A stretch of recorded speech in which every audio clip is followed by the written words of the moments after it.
요한계시록 7교회 중에서 오늘은 6번째 교회 빌라델비아 교회에 주신 말씀입니다. 이 빌라델비아 교회는 두 번째로 보았던 서머나 교회와 함께 책망의 말씀이 전혀 없는 교회입니다. 서머나 교회에 책망이 없었던 이유를 잠시 기억을 해보면 서머나라는 이름이 몰약이라는 뜻이었죠. 그러니까 진통제로 쓰였던 몰약이 필요할 정도로 환난과 핍박이 극심한 가운데서도 신실한 믿음을 지켰기 때문에 그래서 책망이 없었습니다. 오늘 보게 될 빌라델비아 교회가 책망받지 않은 이유는 비록 존재는 작지만 신실한 믿음을 끝까지 지켰기 때문입니다. 오늘날에도 작고 존재감은 작은데 거짓과 타협하지 않고 진리를 따라서 믿음을 지키는 교회들이 있죠. 그런데 그렇게 살고자 하면 환난과 핍박은 어쩔 수 없이 당해야 하는 통과 의례 같은 것입니다. 예수님은 그래서 서머나 교회에 이 시험을 받아야 한다고 말씀하셨죠. 2장 10절에 보라, 마귀가 너희 가운데 몇 사람을 오게 던져 시험을 받게 하리니 너희가 10일 동안 환난을 받으리라. 기억나시죠? 이렇게 서머나 교회에는 몇 사람이라도, 성도 중에서 몇 사람만이라도 시험을 받아야 한다고 말씀하신 예수님이신데 오늘은 좀 다릅니다. 빌라델비아 교회에는 이 시험을 면제해 주겠다고 말씀하십니다. 2장 10절인데 3장 10절에 네가 나의 인내의 말씀을 지켰은즉 내가 또한 너를 지켜 시험의 때를 면하게 해주겠다. 서머나 교회와는 달리 아무도 시험 받지 않게 하겠다. 책망의 말씀이 없는 두 교회인데 왜 어떤 교회는 시험을 받게 하시고 어떤 교회는 시험을 받지 않게 하실까? 뭐 차별하시는 거예요? 시험에 관해서는 이렇게 두 교회에 상반되는 말씀을 하셨어요. 그런데 두 교회가 또 비슷한 처지도 있습니다. 서머나 교회에 하신 말씀 2장 9절을 보면 자칭 유대인이라 하는 자들의 비방도 알거니와 실상은 유대인이 아니요 사탄의 회당이다. 서머나 교회가 환난을 당한 이유 중에 가장 큰 이유는 유대인 때문이었어요. 그런데 이 점은 빌라델비아 교회도 똑같습니다. 3장 9절을 보면 보라, 사탄의 회당 곧 자칭 유대인이라 하나 그렇지 아니하고 거짓말하는 자들 중에서 빌라델비아 교회도 자칭 유대인이라 하는 사탄의 무리로부터 핍박을 받았습니다. 책망의 말씀이 없는 두 교회가 똑같은 환난을 당하고 있는데 시험에 관해서는 다른 약속이 주어졌어요. 왜 그렇게 다른지 오늘 주시는 말씀을 잘 듣고 우리가 책망받지 않고 또 시험도 받지 않는 그런 인생이 되려면 어떻게 해야 하는지 깨닫는 시간이 되시기를 원합니다. 자, 오늘 첫 절부터 보시면 빌라델비아 교회의 사자에게 편지하라. 거룩하고 진실하사 다윗의 열쇠를 가지시니 곧 열면 닫을 사람이 없고 닫으면 열 사람이 없는 그가 이르시되. 자, 일단 빌라델비아가 어디에 있냐면 사데, 우리가 지금 지난 사데를 했죠. 사데에서 동남쪽으로 약 40km 떨어져 있는 도시입니다. 근데 이 도시는 저 위에 버가모, 우리가 3주 전에 했던 저 버가모 150년, 서기 150년경에 버가모 지역을 다스리던 빌라델부스 장군이라는 사람이 있었는데 그 장군이 개척한 도시예요. 빌라델비아가. 그런데 왜 그 도시를 개척했느냐? 자기 동생 때문에. 자기 동생에게 주려고. 그래서 도시의 이름을 저 사랑이라는 뜻의 필로스, 그 다음에 형제라는 뜻의 아델포스를 합쳐서 필라델베이아로 지은 겁니다. 형제 사랑이에요. 기독교에서 형제는 예수 안에서 한 몸이라는 뜻이죠. 이런 의미의 이름을 가진 교회에 예수께서 다윗의 열쇠를 가지신 이로 나타나십니다.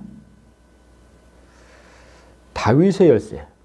이 말이 어디에서 처음 나왔냐면 구약시대 남유다의 왕 히스기야 시대 때 처음 등장합니다.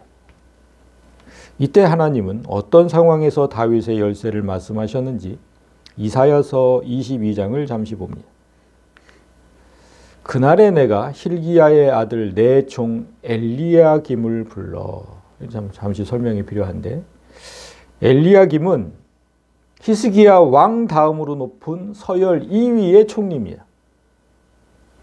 그런데 하나님께서 이 말씀을 하실 때 서열 2위는 이 사람 엘리야김이 아니었어요. 셈나라는 사람이었습니다. 하나님께서 셈나라는 사람을 좌천시키시고 엘리야김을 그 자리에 앉히신 겁니다. 그래서 이 다음 절을 보시면 네 옷을 그에게 입히며, 그러니까 셈나라는 사람의 옷을 엘리야김에게 입히신 거예요. 그리고 네 띠를 그에게 띄워 힘있게 하고 네 정권을 그의 손에 맡겨 그가 예루살렘 주민과 유다의 집의 아버지가 될 것이며 내가 또 다윗의 집의 열쇠를 그의 어깨에 두리니 그가 열면 닫을 자가 없겠고 닫으면 열 자가 없으리라. 오늘 본문에서 말씀하신 다윗의 열쇠는 히스기야 시대의 2인자 엘리야김에게 주겠다고 하신 겁니다. 그가 열면 닫을 자가 없겠고 닫으면 열 자가 없으리라. 이 말씀도 오늘 말씀과 똑같죠. 열면 닫을 사람이 없고 닫으면 열 사람이 없고.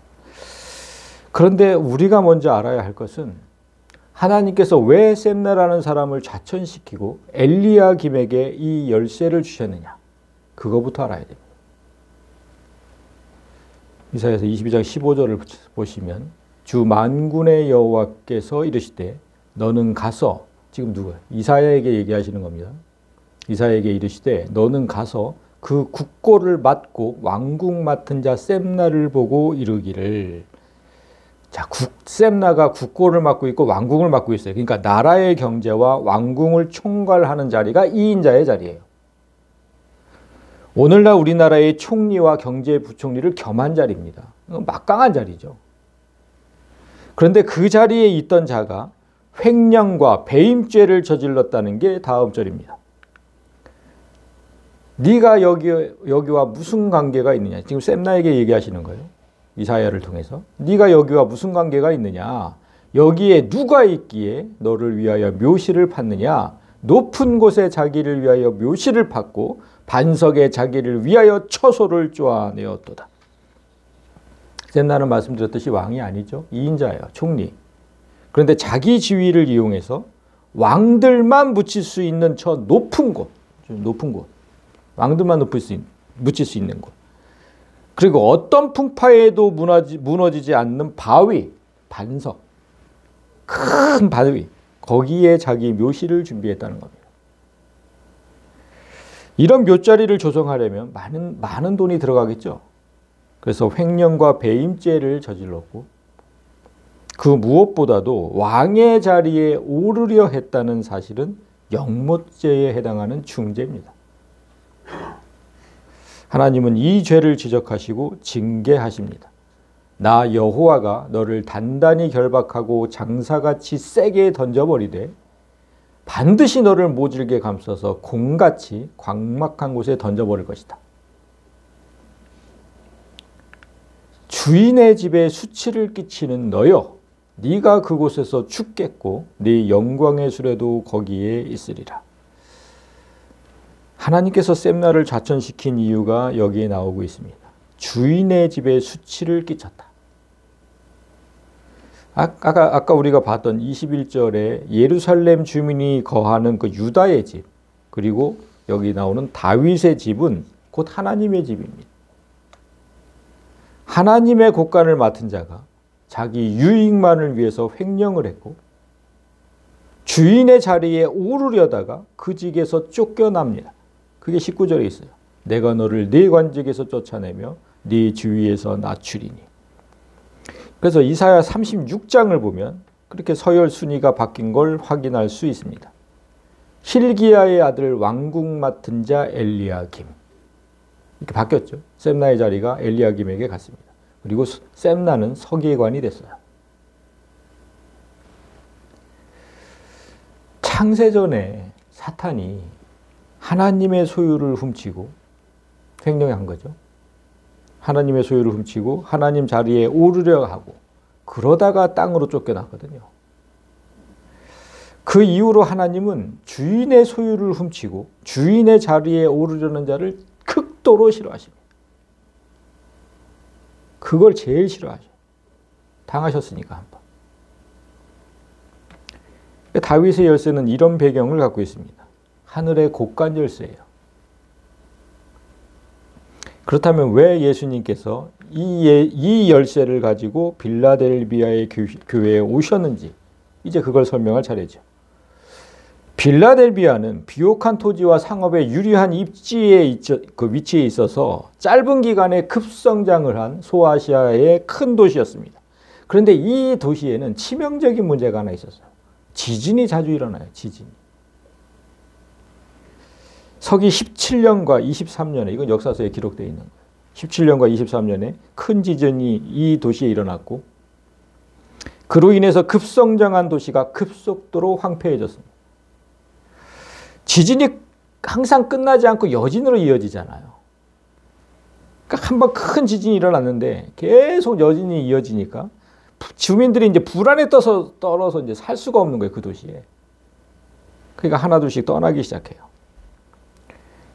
이때 로마의 그 티베리우스 황제가 빌라델비아 시민들의 세금을 감면해 주는 조치를 취합니다.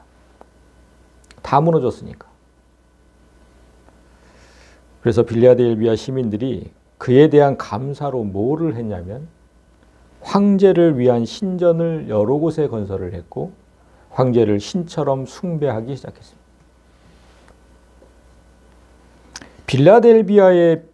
빌라델비아 교회의 핍박은 이때부터 시작이 됐습니다. 기독교인은 어떤 이유로든 우상에 절하지 않습니다. 그렇죠? 하물며 살아있는 사람을 신으로 섬기며 절을 할 수는 없습니다. 그러자 황제의 은혜도 모르는 사람들이라고 비난이 끝없이 이어졌고 급기야 모든 사회적 혜택에서 제외되는 불이익을 당합니다. 이 모든 핍박의 배후에는 유대인이 있었어요. 그 하나님을 안다는 유대인들이 이 도시에 살던 유대인들도 우리가 여태까지 보았던 다른 도시와 마찬가지로 상인조합 길드를 조성해서 항상 머리에 돈 버는 데는 최고예요. 아무튼. 상인조합 길드를 조성해서 경제적으로 강한 영향력을 발휘하고 있었는데 황제를 숭배하지 않는 기독교인들을 로마 당국에 고발을 했고 또한 상인조합 길드에서도 추방해버렸어요. 그러니까 기독교인이라고 하면 일거리도 주지 않았고 회당 출입을 금지시켜버려서 사회적 보장과 혜택 전 영역에서 배제해버렸습니다. 여러분 그러면 누가 교회 다니겠습니까? 여러분이라면 다니시겠어요? 살 길이 없어요. 일자리도 없고 사회적인 혜택도 없어요. 교회 다니시겠어요? 빌라델비아의 교회의 성도는 그런 이유로 계속 줄었습니다.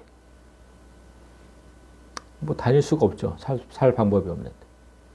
그 성도가 없으니까 그 영향력도 아주 미약했습니다. 그냥 숨만 깔딱깔딱 쉬고 있는 거죠. 8절은 그런 성도들에게 하신 말씀입니다. 볼지어다 내가 네 앞에 열린 문을 두었으니 능히 닫을 사람이 없으리라. 내가 네 행위를 아노니 네가 작은 능력을 가지고서도 내 말을 지키며 내 이름을 배반하지 아니하였도다. 예수님이 다윗의 열쇠를 가지고 나타나신 이유가 여기 있습니다. 지진으로 삶의 터전을 모두 잃었어요. 그리고 국가의 세금 감면에서도 제외가 됐어요. 사회적 지원도 끊겼어요. 그렇게 극심한 가난에 시달리면서도 오직 유일하신 하나님, 나를 구원한 예수 그리스도, 그 신앙을 놓지 않은 성도들에게 하늘의 곳간 열쇠를 가진 분으로 나타나신 겁니다. 하나님께서 하늘의 곳간문을 여시는데 그 누가 막겠습니까? 열면 닫을 사람이 없고 닫으면 열 사람이 없다. 하나님께서 성도를 도우실 때 그 어떤 세력도 막을 자가 없어요. 아무리 유대인이면 알디어도. 성도는 믿음을 지킨 대가로 몇 배나 더 받을 겁니다. 그래서 작은 숫자가, 네가 작은 능력을 가졌다 이랬는데, 작은 숫자가 모이는 그 작은 능력의 교회지만 말씀대로 살면서 예수의 이름을 배반하지 않는 건 결코 쉬운 일이 아니죠. 우리도 작은 숫자가 모이는 교회고, 그래서 세상에 어떤 영향력도 발휘하지 못하는 작은 능력의 교회입니다. 여기서 제가 아무리 외쳐도 아무도 영향력을 받지 않아요. 그렇지만 하나님께서 하늘문을 여실 때 우리가 어떤 능력을 받게 되고 또 어떤 영향력으로 세상을 놀라게 할지는 아무도 모릅니다. 예레미야 33장에 보면 너는 내게 부르짖으라 내가 내게 응답하겠고 네가 알지 못하는 크고 은밀한 일을 내게 보이리라. 그러니까 지난주에 우리에게 말씀하셨던 것처럼 하나님이 하실 일을 기대하고 하나님의 때를 온전히 기다린다면 우리는 반드시 놀라운 역사를 경험하게 될 겁니다.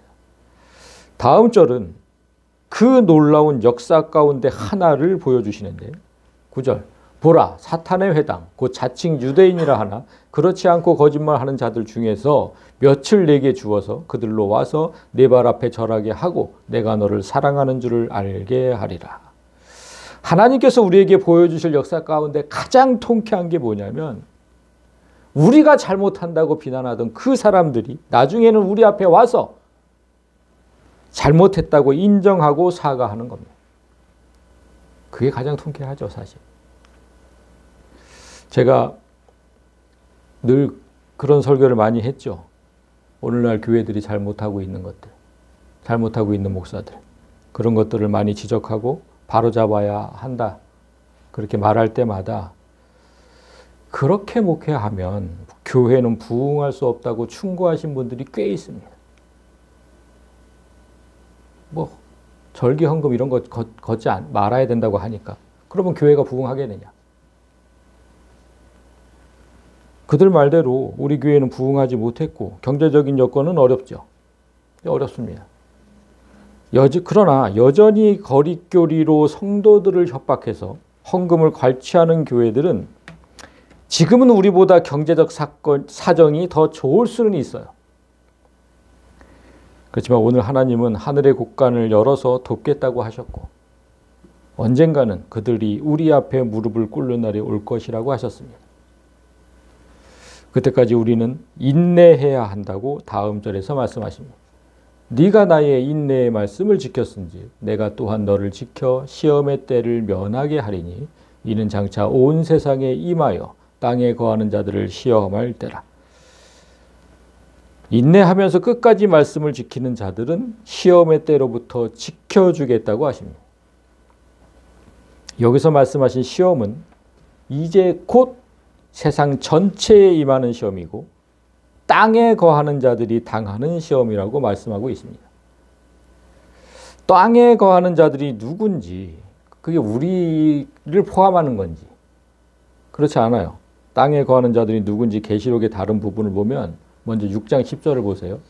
큰 소리로 불러 이르되 거룩하고 참되신 대주제여 땅에 거하는 자들을 심판하여 우리 피를 갚아주지 아니하시기를 어느 때까지 하시려 하나이까 하니.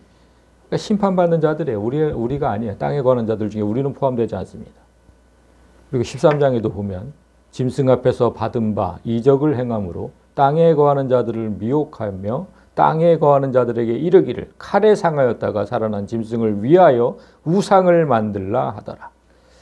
우상을 만드는 자들이 땅에 거하는 자들이죠. 그러니까 땅에 거하는 자들은 하나님의 진노를 받게 될 짐승 경배자들과 악을 행하는 자들, 불신자들, 이런 부류를 총칭하는 어휘입니다.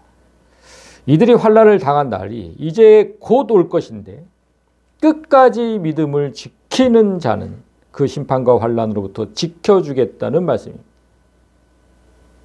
그리고 내가 속히 오리니 네가 가진 것을 굳게 잡아 아무도 내 면류관을 빼앗지 못하게 하라 이렇게 말씀하셨는데 내가 빨리 갈 테니까 그때까지만 믿음을 좀 굳게 붙잡고 있어라. 이미 받은 면류관, 우리는 이미 이 면류관을 받아 놓고 있거든요. 그 면류관을 빼앗지 못하도록 믿음을 좀 굳게 붙잡고 있어라. 이렇게 말씀하셨는데, 여기서 예수님께서 속히 오신다고 하신 말씀을 그 성도들이 오해하는 경우가 좀 있어요. 내가 속히 오신다 그러면 성도들이 되게 그 재림 때에 오시는 걸로 생각을 해요. 그러면 이렇게 말씀해 놓고 2000년이 넘도록 오지 않으시니까 예수님이 거짓말쟁이가 되죠. 속히 오신 다음에 2000년이 넘도록 안 와?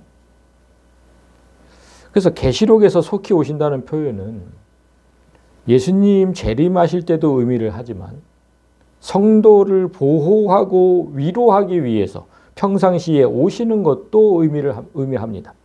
예를 들어서 우리가 2장 16절 우리가 봤던 구절인데, 그러므로 회개하라. 그리하지 아니하면 내가 네게 속히 가서 내 입의 검으로 그들과 싸우리라.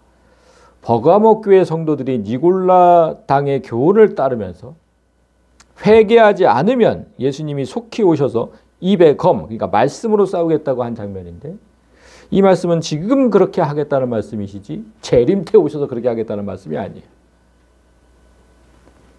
그래서 하나님은 시간에 얽매이지 않는다는 사실을 늘 기억을 하세요. 그러면 속히 오신다는 말씀이 현재와 미래 모두를 말씀하실 수 있어요. 그래서 말씀의 앞뒤 문맥을 파악해서 해석하는 게 중요합니다. 자, 그리고 다음 절을 보시면 이기는 자는 내 하나님 성전의 기둥이 되게 하리니 그가 결코 다시 나가지 아니하리라. 믿음을 버리지 않고 끝까지 버티고 이기는 자에게 예수님께서 성전의 기둥이 되게 하겠다 이렇게 말씀하셨는데, 왜 하필이면 성전의 기둥이냐? 그 이유가 우리가 좀 전에 얘기했듯이 빌라델비아에는 지진이 자주 일어났기 때문입니다. 지진으로 건물이 무너지는 일이 자주 발생했기 때문에 이 지역의 사람들은 성전에 지을 때 기둥에 가장 많은 공을 들였어요. 기둥 세우는데.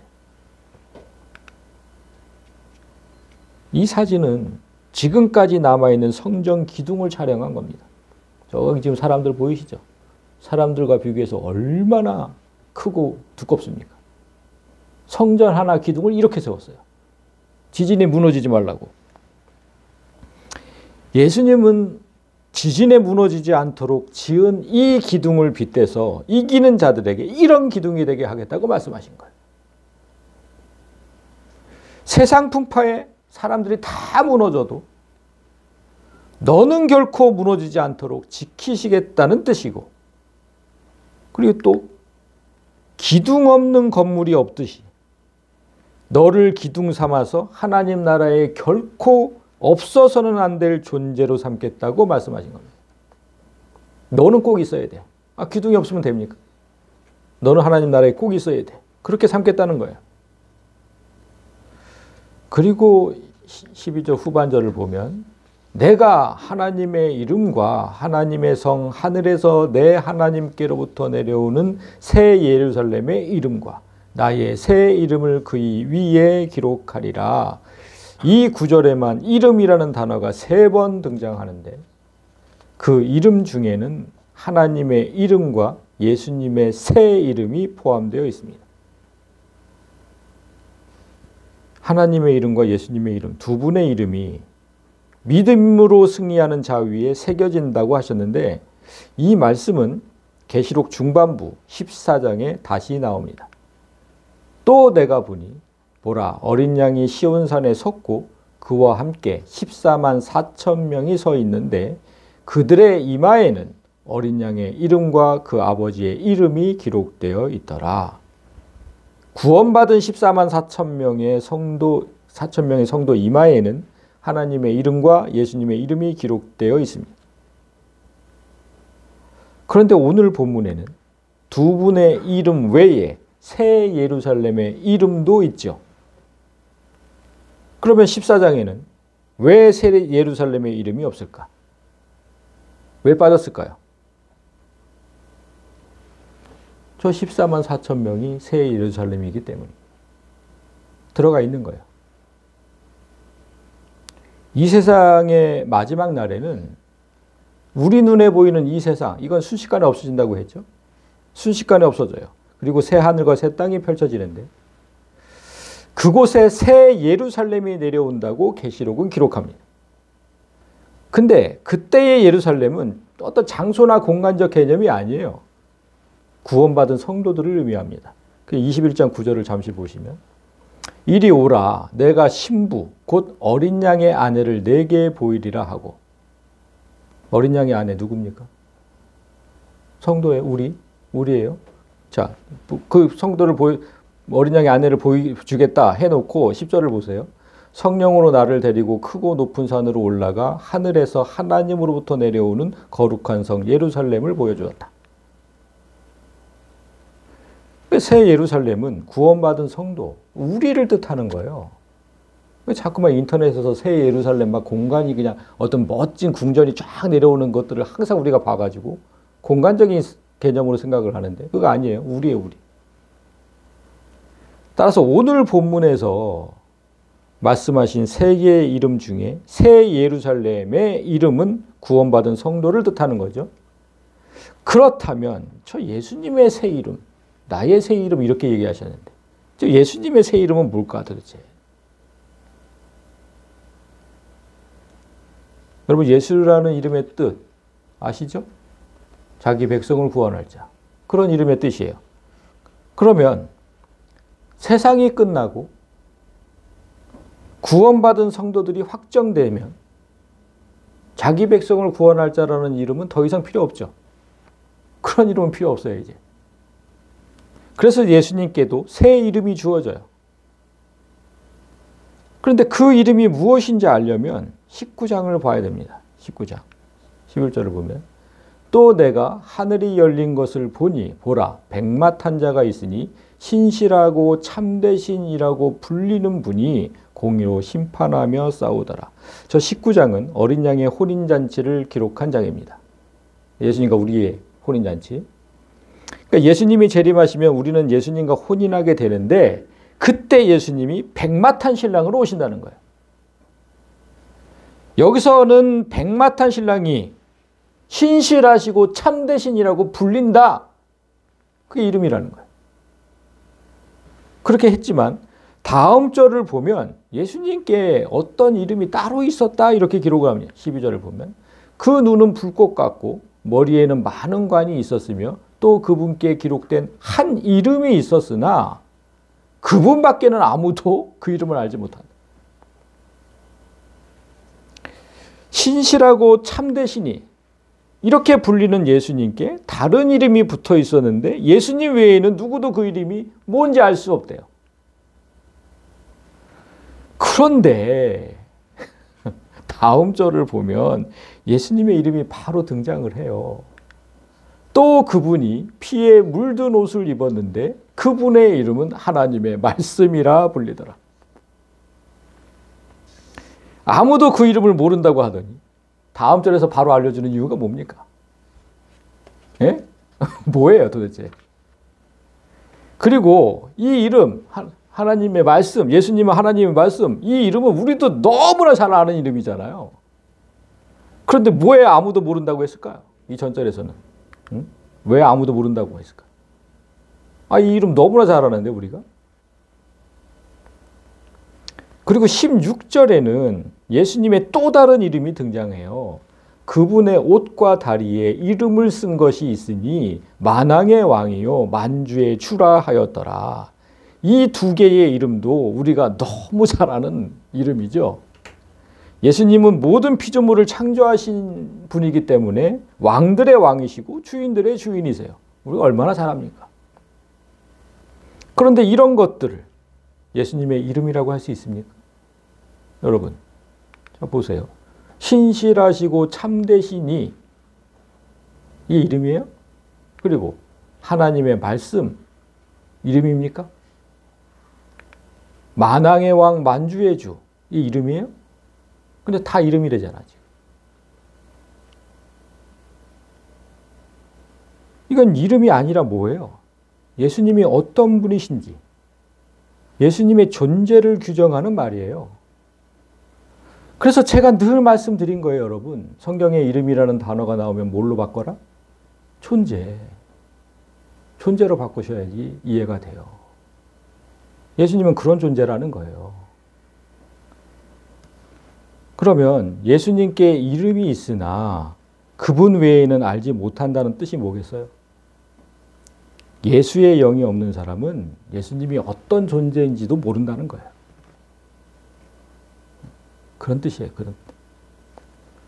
이건 버가모 교회의 성도들에게 하신 말씀에서도 알 수가 있어요. 버가모 교회 2장 17절 자신 보시면 이기는 그에게는 내가 흰 돌을 줄 터인데 그 돌 위에 새 이름을 기록한 것이 있나니 받는 자밖에는 그 이름을 알 사람이 없느니라. 똑같은 표현이죠. 흰 돌 위에 새겨진 이름 뭐였습니까? 우림? 우림과 둠밈 얘기 기억나시죠? 우림. 그래서 빛이라는 뜻이었어요. 빛. 빛은 요한복음에서 뭐라고? 사람의 생명. 예. 그래서 빛을 받은 자, 즉 새 생명을 받은 자 외에는 새롭게 태어나는 존재가 어떤 존재인지 알 수 없다는 거예요. 예수를 모르는 저 세상 사람들, 예수 모르잖아요. 그 사람들이 이 세상이 끝나면 우리가 어떤 존재가 될지 상상이나 하겠습니까? 그 사람들은 전혀 몰라요. 우리만 알아요. 우리만.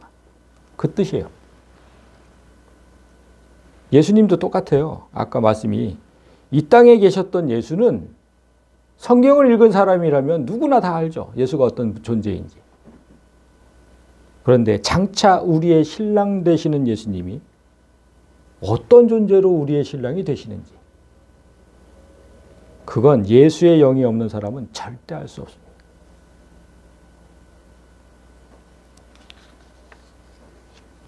(12절을) 다시 보세요.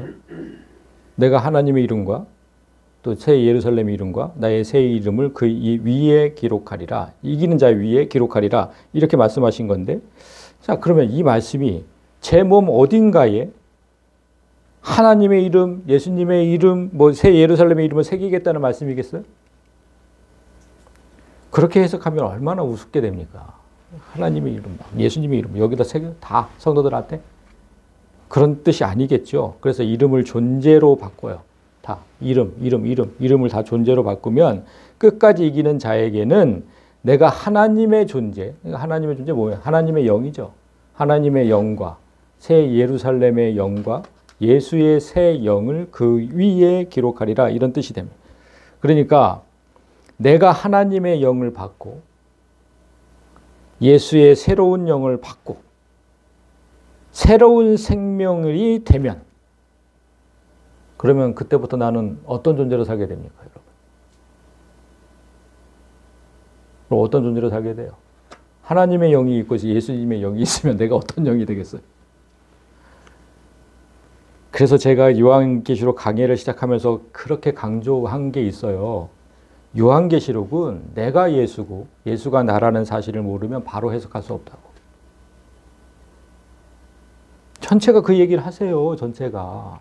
네가 하나님이고 네가 예수고 이걸 너무 그냥 이제까지 듣지 못했단 말이라 받기에 너무 부담스러운 거예요. 내가 하나님이고 내가 예수라 그러면. 근데 우리는 장차 그렇게 돼요. 지금 여기서는 일부만 그렇게 사는 거고. 정말 예수님 다시 오시면 내가 하나님이고 내가 예수고 그렇게 살게 된다니까. 그래서 아까 세상 사람들은 몰라도 우리는 알아야 돼요. 예수님과 결혼한다는 의미가 뭔지. 한 몸이 되는 거예요. 결혼은 한 몸이 되는 거잖아요.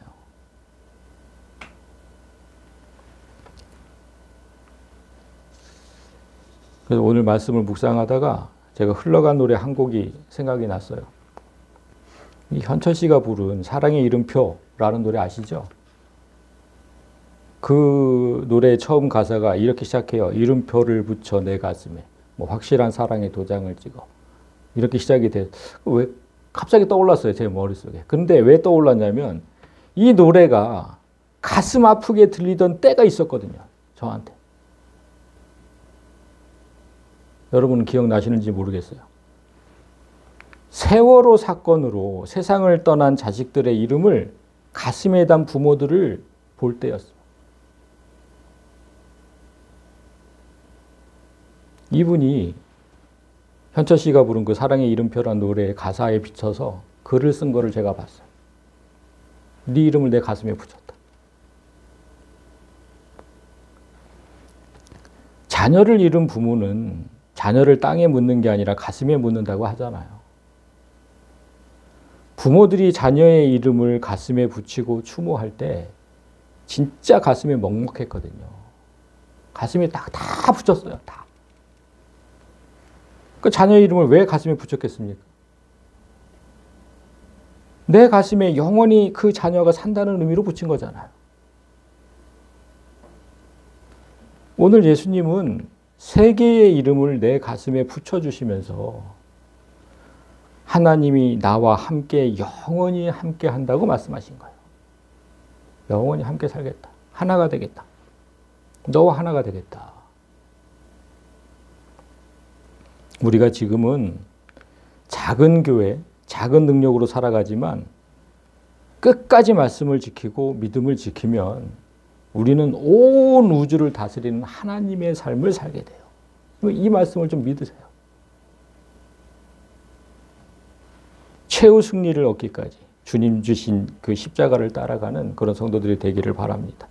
자, 말씀을 정리합니다. 빌라델비아 교회가 자연 지진에 시달렸죠. 그렇다면 우리는 지금 영적 지진에 시달리고 있습니다. 툭 하면 흔들리고 툭 하면 무너지잖아. 그러나 다시 일어서는 자를 예수님이 무너지지 않는 성전의 기둥으로 삼겠다는 약속을 기억하시길 바랍니다. 너는 반드시 하나님 나라에 필요한 자로 삼겠다. 그러니까 다시 일어서야 돼요. 그리고 빌라델비아 교회가 우상 숭배와 황제 숭배의 혼합 종교에 시달렸다면 우리의 신앙은 기복주의와 돈을 최고의 가치로 여기는 배금주의의 유혹을 받고 있어요. 교회가 경제적으로 어려울 때마다 이 유혹이 크게 달해요. 저도 많이 흔들려요. 아, 돈을 벌어야 되겠다. 너무 돈이 없으니까.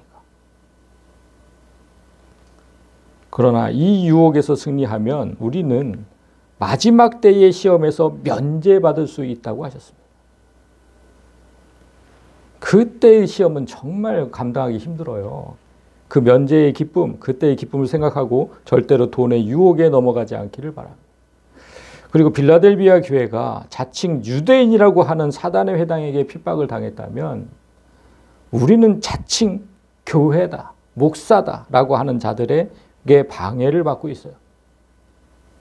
얼마나 인터넷을 통해서 유튜브를 통해서 너무 많은 거짓 말씀이라고 주장하는 것들이 막 떠돌고 있는지 몰라. 얼마나 큰 방해를 받고 있는지 몰라. 그래서 이 모든 시험을 이기는 방법은 다윗의 열쇠를 가지신 예수 그리스도께 붙들려서 믿음을 굳게 지키는 방법밖에는 없어요. 그래서 귀 있는 자는 성령이 교회들에게 하시는 말씀을 좀 듣기를 바랍니다.